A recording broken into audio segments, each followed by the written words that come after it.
Dans le processus démocratique que nous avons au Togo, depuis le lancement par les mouvements dirigés par Abouiboy Ninevi, vous les journalistes, vous avez joué un grand rôle dans ce processus-là, de manière constante.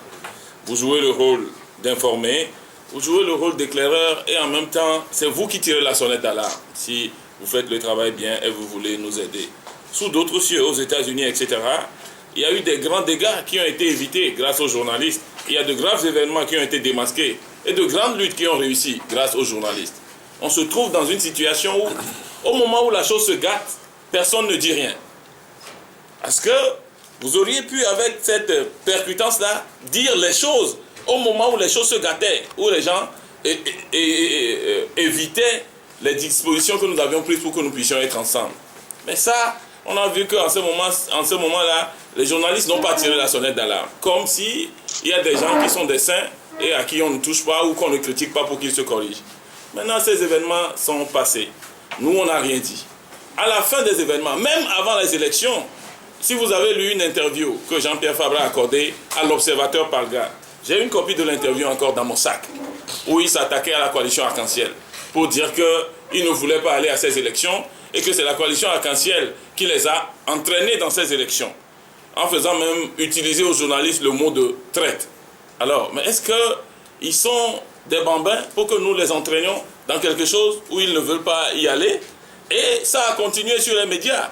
Le premier meeting qu'ils ont organisé, la première marche qu'ils ont organisée, ils ont continué à nous attaquer, alors que ce n'est pas nous qui avons gâté la chose. Tout le monde sait qui voulait nécessairement, qui était pour ce peuple à genoux pour qu'on puisse faire des listes communes et qui n'a pas voulu. Bon, alors, il a attaqué. Moi, j'ai répondu. Moi, je ne fais que répondre. Et ce sera comme ça maintenant.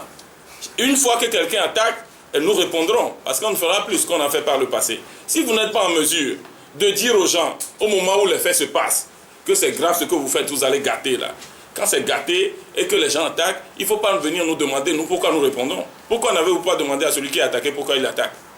Moi, je crois que c'est ma simple réponse à cette question-là. C'est bon. Moi, je vais même dans un axiome. Je dis que toute stratégie qui permet de réaliser l'alternance doit intégrer les élections. Il n'y a pas un autre moyen. Je le dis comme un axiome.